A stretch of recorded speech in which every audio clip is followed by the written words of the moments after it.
Assalamualaikum warahmatullahi wabarakatuh. Selamat pagi, siang, sore, malam. Perkenalkan, nama saya Alian Alfianzah dari Oceanografi B.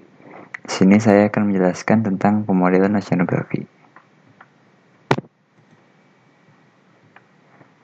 Yang pertama, definisi pemodelan atau modeling sendiri adalah suatu langkah untuk memperoleh model atau hasil agar dapat disimulasikan ke dalam fenomena yang alam yang asli.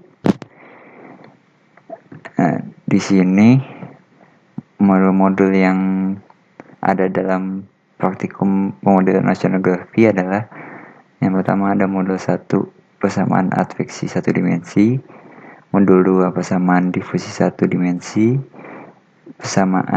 modul 3 persamaan adveksi difusi dua dimensi, dan modul 4 model hidrodinamika satu dimensi sederhana. Yang pertama, persamaan adveksi satu dimensi. Adveksi adalah mekanisme perpindahan massa suatu materi dari suatu titik ke titik lainnya. Adveksi juga aliran yang berkaitan dengan fluida. Persamaan gelombang linear order 1 dan termasuk dalam persamaan diferensial hiperbolik yang menggambarkan mekanisme transportasi suatu gas atau zat cair dengan arah tertentu. Di sini ada persamaan adveksi yaitu dou F per dou T sama dengan min U dou F per dou X, dengan F sama dengan konsentrasi suatu zat terlarut, T sama dengan waktu, U sama dengan kecepatan, X sama dengan arah sumbu horizontal. Metode pendekatan dalam pemodelan numerik. Secara umum terdapat dua pendekatan yaitu eksplisit dan implisit. Perbedaan antara metode eksplisit dan implisit adalah dalam metode eksplisit terdapat stabilitas hitungan, sedangkan implisit tidak ada. Yang kedua, penyelesaian metode eksplisit lebih mudah, sedangkan penyelesaian metode implisit lebih rumit. Yang ketiga, simulasi metode eksplisit lebih lama, sedangkan metode implisit simulasinya lebih cepat. Metode pendekatan dalam metode eksplisit dibedakan menjadi 3, yaitu FTCS, leapfrog atau CTCS, dan upstream. FTCS atau forward in time central in space adalah metode yang merupakan gabungan dari pendekatan beda hingga, yakni turunan pertama terhadap waktu dengan beda maju, dan turunan kedua terhadap ruang dengan beda tengah, sehingga solusi FTCS termasuk ke dalam solusi-solusi stabil bersyarat dengan syarat kestabilan. Di sini ada salah satu contoh pemodelan FTCS. Yang kedua ada leapfrog. Metode beda hingga ini merupakan perluasan dari metode beda tengah central difference terhadap ruang dan waktu. Skema leapfrog didapatkan dari turunan dari Taylor. Ini adalah skema yang konsisten.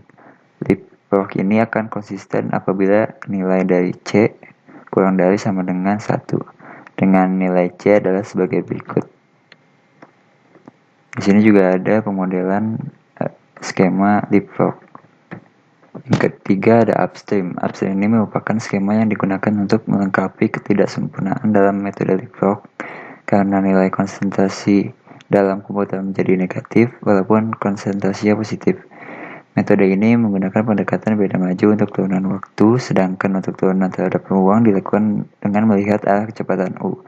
Jika U lebih besar dari 0, maka turunan terhadap ruang menggunakan pendekatan beda mundur. Sebaliknya, jika U kurang dari 0, maka digunakan pendekatan beda maju.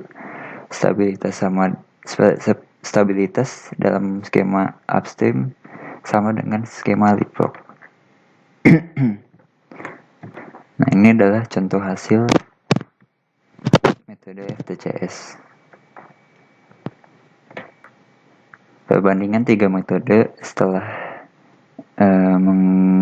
melakukan praktikum adalah skema FTCS dan skema leapfrog kurang cocok digunakan untuk adveksi satu dimensi, baik dalam arah kecepatan positif maupun negatif, karena grafik yang dihasilkan menunjukkan bahwa nilai konsentrasi semakin bertambah seiring bertambahnya waktu pengamatan dan persebaran konsentrasi segala arah walaupun setelah ditentukan arah kecepatannya. Hal tersebut terjadi karena tidak adanya syarat kestabilan yang harus dipenuhi. Terbukti bahwa metode FTCS yang diterapkan pada persamaan adveksi pada dasarnya tidak stabil, kecuali digunakan time spread yang sangat kecil. Hal ini disebabkan diskretisasi FTCS dalam mempertahankan daerah Taylor order 1. Hasil grafik dari metode Leapfrog menunjukkan bahwa masih terdapat persebaran konsentrasi yang lebih stabil dibandingkan FTCS, karena kan adanya pengaruh syarat kestabilan, walaupun tidak konsisten, di mana persebaran konsentrasi terus meningkat terhadap waktu.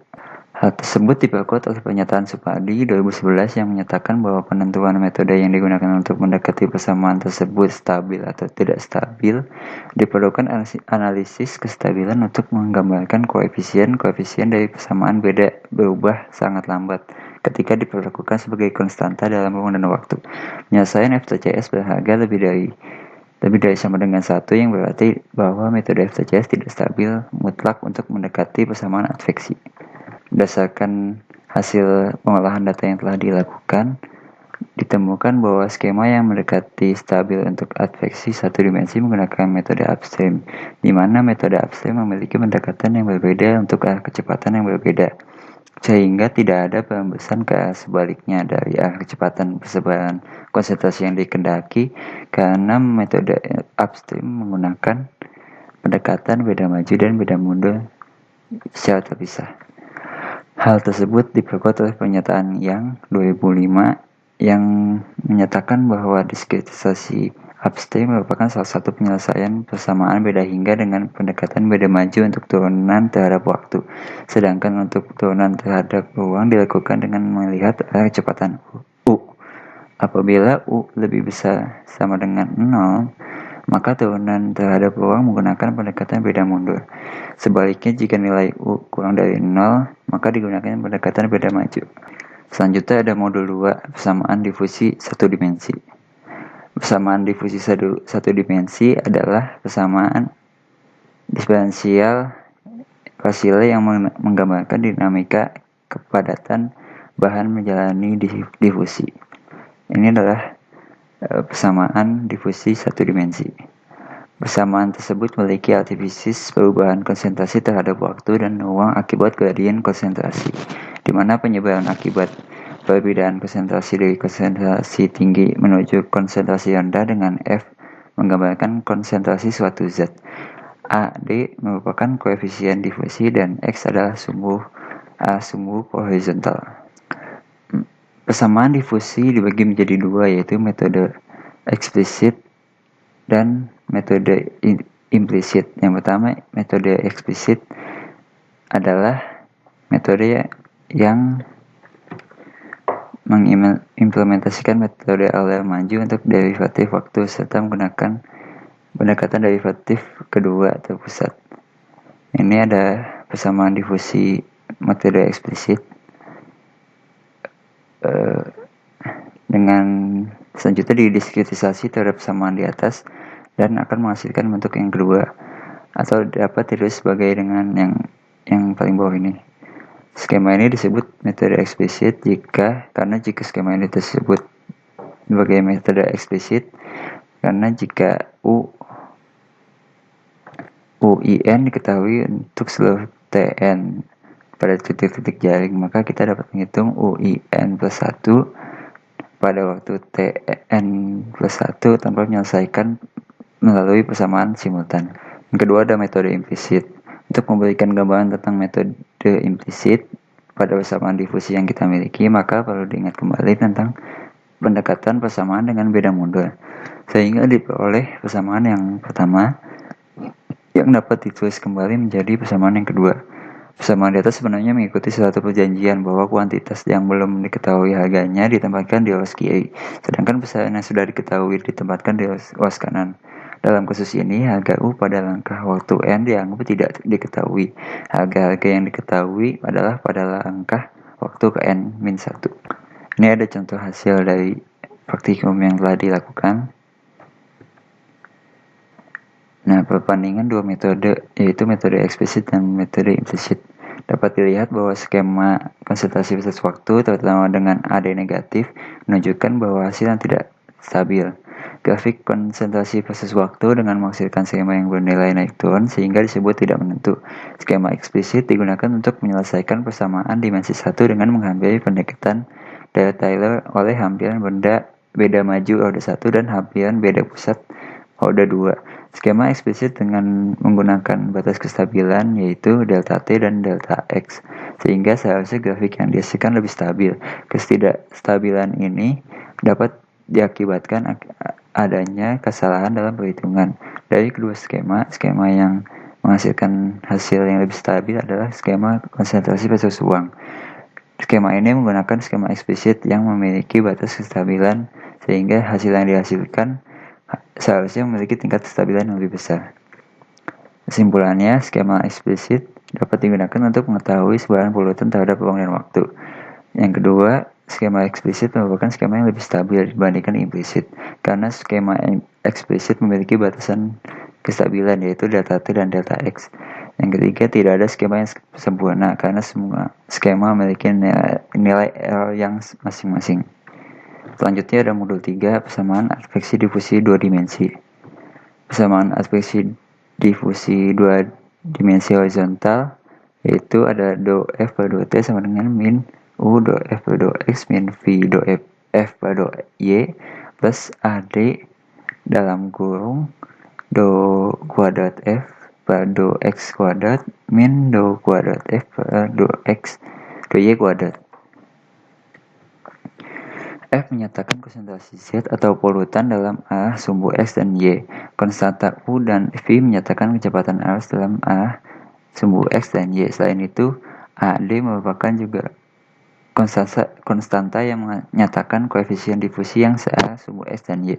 Bentuk aliran diasumsikan dalam bidang data dengan panjang X dan lebar Y. Dalam aliran air yang tercemar polutan diasumsikan pada saat awal polutan berada pada sumber dan batas-batas aliran. Kemudian polutan terbawa ke dalam bagian dalam aliran. Selain terbawa arus atau aliran air, polutan juga mengalami difusi dan atau penyebaran dengan koefisien difusi AD tetap. Nah, ini adalah salah satu contoh kegunaan persamaan adveksi difusi 2D untuk memproyeksikan sebaran polutan.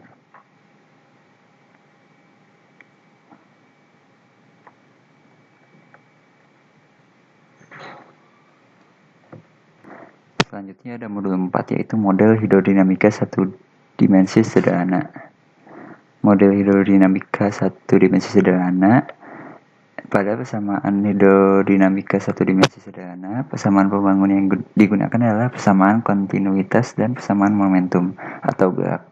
Persamaan kontinuitas atau kekekalan massa di mana setiap benda yang masuk sama dengan yang keluar. Sedangkan persamaan momentum merupakan hasil perkalian antara massa dan kecepatan suatu objek. Persamaan momentum didasarkan pada persamaan hukum kekekalan massa atau setiap benda yang bermassa yang dikenai gaya akan menimbulkan percepatan. Persamaan momentum satu dimensi sederhana dapat ditulis do U per do T plus G do mu per do X sama dengan 0, yang artinya adanya pergerakan arus air atau arus yang diakibatkan oleh perubahan elevasi terhadap ruang atau adanya gradien elevasi. Yang kedua adalah persamaan kontinuitas satu dimensi sederhana dapat ditulis H do U per do X plus do mu per do T sama dengan 0. Yang arti fisiknya perubahan elevasi terhadap waktu diakibatkan adanya perubahan kecepatan terhadap waktu. Ini adalah contoh hasil praktikum yang telah dilakukan. Pada praktikum tersebut terdapat 4 grafik tersebut memperlihatkan perbedaan bentuk antara grafik terhadap ruang dan grafik terhadap waktu. Pada grafik 1 dan 2 terlihat pada grafik terlihat bahwa grafik berjalan stabil dengan elevasi yang sama sehingga hingga waktu 400 sekon. Namun ketika memasuki waktu ke 500 sampai 600, grafik terlihat tidak stabil pada beberapa uang. Hal tersebut dapat dikarenakan adanya gangguan yang biasanya berasal dari faktor eksternal sehingga tidak sesuai dengan syarat kestabilannya. Faktor eksternal dapat berupa kecepatan arus dan gelombangnya sehingga kecepatan arus dan elevasi saling berhubungan. Pada kedalaman tersebut, termasuk dalam laut dangkal, di mana masih terdapat faktor eksternal yang dapat mempengaruhi kecepatan arus dan elevasi muka air dan menjadikannya tidak stabil. Sedangkan untuk grafik 3 dan 4 lebih terlihat rapi. Pada grafik ini yang mempengaruhi adalah waktu. Grafik 3 dan 4 lebih stabil karena batas amplitudo yang masih memenuhi syarat ketentuan dan batas ruang yang diberikan tidak terlalu besar, sehingga perubahan grafik yang terjadi juga dipengaruhi oleh syarat batas amplitudo dan kedalaman. Pada bagian ujung terlihat tidak sama karena merupakan batas yang biasanya kurang stabil. Sekian dari saya, kurang lebihnya mohon maaf. Wassalamualaikum warahmatullahi wabarakatuh.